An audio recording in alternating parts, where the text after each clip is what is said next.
एक real estate project पर आपने बड़े बड़े अंडरग्राउंड वाटर टैंक्स बना लिए, लाखों रुपया उससे बनाने में खर्च कर दिया, लेकिन अब वो पानी यूज़ नहीं हो रहा क्योंकि ऑक्यूपेंसी धीरे धीरे आ रही है। Hi, I am Praveen Kumar, founder of Goflo pipes and projects private limited, आपका water and waste water management partner. जरा सोचिए, किसी दिन आप सुबह उठे और आपने देखा आपके घर में इलेक्ट्रिसिटी नहीं है, तो सुबह के जितने भी काम हैं, जैसे कि खाना बनाना, बच्चों को स्कूल के लिए रेडी करना, आपको भी ऑफिस जाना है, तो आप भी ऑफिस जा सकते हैं। थोड़ा सा इनकन्वीनियंस होगा मॉर्निंग में, बट सारे काम मैनेजेबल है। लेकिन ज़रा सोचिए कि अगर सुबह उठे और गलती से रात को बाथरूम में टैप ओपन रह गया और रात को पूरी पानी की टैंकी खाली हो गई, घर में सुबह एक बूंद पानी नहीं है, तो ज़रा सोचिए कि कैसे हाउस होल्ड काम होंगे, कैसे बच्चे स्कूल जाएंगे और कैसे आप भी ऑफिस के लिए निकलोगे रेडी होके। उस दिन आपकी प्रायोरिटी बन जाएगी सबसे पहले कि घर में पानी का इंतजाम किया जाए। इनफैक्ट मैं आपसे बेट लगा सकता हूँ, आपकी वाइफ आपको घर से बाहर नहीं जाने देगी जब तक आप उनके लिए पानी का इंतजाम नहीं कर दोगे। और अगर आप चले भी गए, ऑफिस में कुछ काम भी है, तो पीछे से फॉलो अप करके आप पूरा पानी का इंतजाम कराने का उस दिन का आपका फर्स्ट प्रायोरिटी का काम रहेगा। तो दोस्तों, अगर आपको कभी लाइफ में ऐसा एक्सपीरियंस हुआ है तो कमेंट बॉक्स में मुझे जरूर बताएं। तो एक रियल एस्टेट बिल्डर इस दर्द को समझता है और वो आपके लिए बड़े बड़े अंडरग्राउंड वाटर टैंक बना के इसको पूरी तरीके से व्यवस्थित करने की कोशिश करता है। लेकिन आगे चल के होता क्या है कि ऑक्यूपेंसी बहुत धीरे धीरे आती है, और अगर जो ग्रुप हाउसिंग है तो फिर भी लोग जल्दी आ जाते हैं उसमें, बट अगर टाउनशिप प्रोजेक्ट बन रहा है तो उसमें तो ऑक्यूपेंसी और धीरे धीरे आती है, और जो टैंक बना हुआ होता है वो फुल कैपेसिटी पे बना होता है और वो वाटर यूज़ नहीं हो पाता, जिसकी वजह से पानी स्टेगनेंट हो जाता है एंड बदबू एंड उसमें आप कह सकते हैं कि मॉस्किटो ब्रीडिंग ऐसी प्रॉब्लम आनी शुरू हो जाती है। तो किसी भी चीज़ को स्टोर करने की ज़रूरत क्यों पड़ती है उसका थोड़ा सा हम बेसिक समझ लेते हैं। मान लीजिए आपके घर में इलेक्ट्रिसिटी जाती है और कभी 2 घंटे के लिए जाती है, कभी 4 घंटे के लिए जाती है, तो जनरली लोग जो हैं 2 घंटे की बैकअप, 4 घंटे के बैकअप के लिए एक सिंगल बैटरी वाला यूपीएस लगा लेते हैं। लेकिन अगर जो वही लाइट 4 घंटे, 6 घंटे या 8-10 घंटे के लिए भी जाती है तो उसका बैटरी बैकअप हमें 2 बार का करना पड़ता है। डबल बैटरी हम लगा लेते हैं उसे, ताकि स्टोरेज ऑफ इलेक्ट्रिसिटी ज़्यादा देर तक चले। यानी कि किसी भी चीज़ की सप्लाई में इंटरप्शन है तो उसको बैकअप करने के लिए हमें किसी चीज़ को स्टोर करने की ज़रूरत है। यानी कि जब सप्लाई इंटरप्ट होती है तो हमें उस चीज़ के स्टोरेज की ज़रूरत पड़ती है। लेकिन वाटर के साथ में एक एस्पेक्ट और जुड़ जाता है। सप्लाई में इंटरप्शन को कैटर करने के लिए हमें स्टोर करना है, ये तो है ही है। इसके साथ ही हमें पीक डिमांड, क्योंकि पानी जो है वो पूरे दिन में बराबर यूज़ नहीं होता है। आप देखेंगे सुबह से लेके शाम तक बहुत ही वेरिएबल डिमांड्स होती है हमारी वाटर की। यानी कि सुबह 6 बजे तक हमें इतने पानी की ज़रूरत नहीं पड़ती, लेकिन 6 से 7, 8, 9, 10, 4 घंटे में हम मोस्टली पानी यूज़ कर लेते हैं। और आप एक रियल इस्टेट प्रोजेक्ट बना रहे हैं तो उसमें आप देखेंगे कि एक ही टाइम में पूरे घर, जितने भी वहाँ पे रेजिडेंट्स हैं, सारे 6 से 10 या 7 से 10 के बीच में मैक्सिमम पानी यूज़ करेंगे, तो उसे बोला जाता है पीक डिमांड। तो हमें इंटरप्शन ऑफ सप्लाई तो स्टोर करना ही है, साथ ही साथ उस पीक डिमांड को भी मीट करना है, ताकि जब मैक्सिमम डिमांड हो उस टाइम में भी हमारा स्टोरेज कम ना पड़ जाए। और यहाँ पर एक बात और ध्यान रखने वाली है कि जो भी आपका पानी आ रहा है वो एक कांस्टेंट रेट ऑफ सप्लाई से आ रहा है, और यहाँ पर हमारा जो डिमांड बढ़ रहा है वो अचानक से पीक डिमांड हो जा रहा है।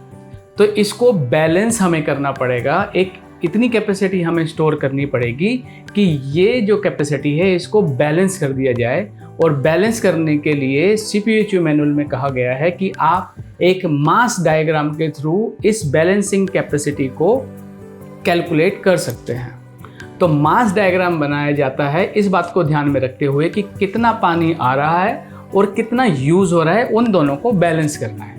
तो अभी हम एक एग्जाम्पल समझेंगे जिसमें हम मानेंगे कि 24 घंटे आपके यहाँ पर पानी की सप्लाई अवेलेबल है। तो अगर आपके यहाँ पे पानी 50 लीटर पर घंटे के हिसाब से सप्लाई होता है, एक एग्जांपल ले लेते हैं हम, तो आप मानिए कि सुबह 12 बजे से लेके 7 बजे तक आपके यहाँ 350 लीटर्स पानी स्टोर हो गया। अब अगले 7 से 8 के बीच में फिर से 50 लीटर आया, तो अब वो स्टोर हो गया 400 लीटर। बट उसी दौरान आप देखेंगे जनरली घर में बच्चों को तैयार होकर स्कूल जाना होता है, और हम पिछली वीडियोस में बात कर चुके हैं कि 150 लीटर पर पर्सन हम लेते हैं, तो हम भी इसमें भी वही एग्जांपल लेंगे।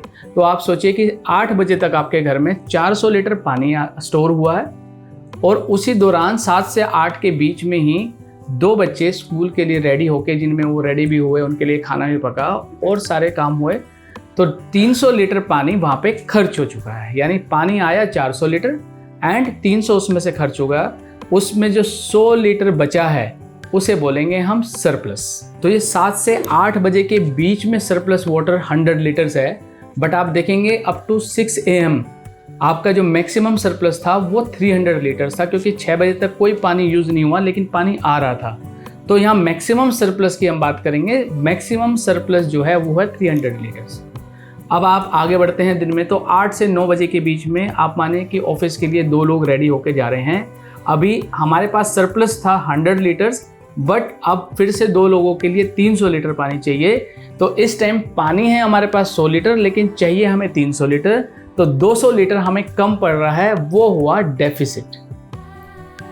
तो जो मास कर्व में जो स्टोरेज के लिए बोला गया है वो बोला गया है आपका maximum surplus plus maximum deficit, इन दोनों को ऐड अगर आप कर देंगे तो that is your balancing capacity.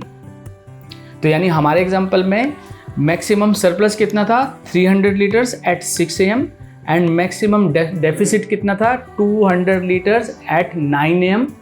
तो उन दोनों को अगर हम प्लस कर देंगे तो 500 लीटर्स हमें स्टोरेज की रिक्वायरमेंट है। 12.1 में बताया गया है कि कैसे आप कैपेसिटी ऑफ सर्विस रिजर्वॉयर को कैलकुलेट कर सकते हैं।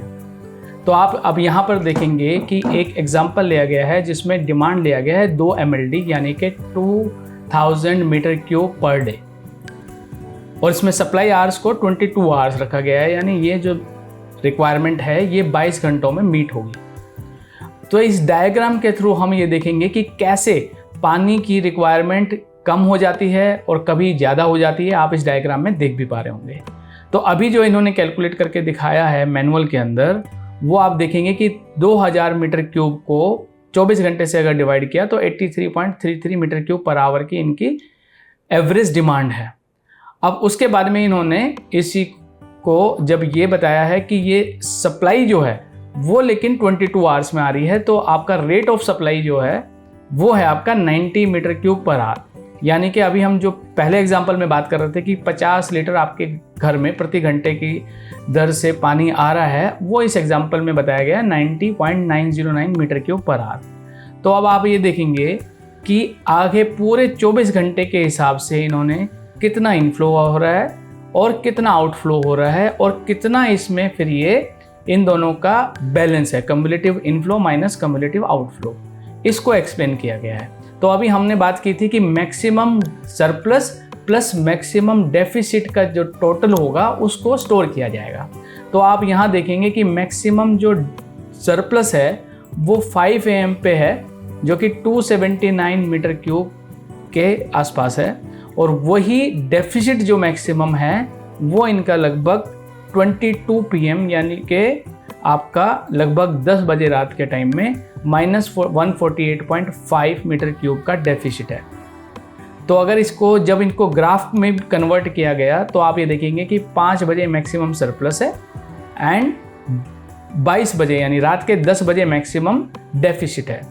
तो आप आगे जब इसमें स्क्रॉल करेंगे तो आप ये देखेंगे कि capacity of tank is maximum surplus storage plus maximum deficit. तो यहाँ पर कैपेसिटी ऑफ टैंक हम देखने को मिल रहा है कि 279.5 plus 148.5 equal to 428 meter cube का हमें स्टोरेज की रिक्वायरमेंट है। तो अगर हम देखें कि हमारा जो एवरेज डिमांड था, यानी कि हमारा 24 घंटे में 2000 मीटर क्यूब को जब हमने डिवाइड किया था, तो वो लगभग 83.33 मीटर क्यूब पर आवर के हिसाब से आ रहा था। और जो हमें टोटल स्टोरेज की ज़रूरत पड़ी वो हमें पड़ी 428 मीटर क्यूब की, यानी कि अगर जो आप 428 मीटर क्यूब को डिवाइडेड बाय 83.33 करोगे तो लगभग आप देखेंगे कि 5.13 आवर्स का हमें टोटल स्टोरेज रिक्वायर्ड है एट आवर साइट। तो दोस्तों अब हम बात करेंगे कि आपके प्रोजेक्ट पर अगर पानी की सप्लाई रेगुलर नहीं है और वहाँ पर इंटरप्शंस होते हैं पानी सप्लाई में, तो आप किस तरीके से स्टोर करेंगे। तो उसके लिए आप नेशनल बिल्डिंग कोड को रेफर कीजिएगा। पेज नंबर 16 पे इसके बारे में जिक्र है कि अगर आपके प्रोजेक्ट पर अपार्टमेंट हाउसेज, होटल्स, हॉस्पिटल कोई भी आप प्रोजेक्ट बना रहे हैं तो 1.5 डे की रिक्वायरमेंट तो आपको अंडरग्राउंड वाटर में स्टोर करना है एंड हाफ डे की रिक्वायरमेंट आपको ओवरहेड टैंक में स्टोर करना है। ये फिगर्स दी गई हैं कि you may adopt these figures, but उसी में अगर जो आप नीचे जाएंगे टेबल में तो उसमें ये लिखा गया है कि मिनिमम जो आपको कैपेसिटी अंडरग्राउंड टैंक्स की, स्टोरेज टैंक्स की जो रखनी है वो 2/3 यानी 66% जो है आपको of the daily demand underground tank में रखनी है और 1/3 डिमांड यानी 33.33% जो है आपको वो ओवरहेड टैंक में आपको स्टोर करके रखना है। तो अब आपको इस वीडियो में आसानी से पता लग गया कि कैसे आपके यहाँ पे अगर पानी की सप्लाई आपको तुरंत मिल जाती है, 24 आवर सप्लाई है, तो कैसे हम मैक्सिमम डेफिसिट और मैक्सिमम सरप्लस का टोटल करके उसको कैलकुलेट करके फिर हम जो है वाटर स्टोरेज टैंक्स बना सकते हैं। और अगर जो हमारे यहाँ पर पानी की सप्लाई उस तरह की नहीं है तो फिर हमें नेशनल बिल्डिंग कोड को रेफर करके कैसे हम एटलीस्ट मिनिमम स्टोरेज तो हम उसके अंदर जरूर करेंगे, जो कि 66% अंडरग्राउंड टैंक में और 33% ओवरहेड टैंक में। तो दोस्तों अगर आपको ये वीडियो पसंद आई हो तो चैनल को जरूर सब्सक्राइब करें, क्योंकि यहाँ पर हम लाते हैं रियल इस्टेट्स पर water and waste water management से जुड़ी सारी जानकारी। और फिर से मैं वही अपील करूँगा कि अगर आपको ये लगता है कि ये वीडियो किसी के काम की है, किसी को मदद कर सकती है, तो उसके साथ जरूर शेयर कीजिएगा। Thank you so much. I will see you in my next video.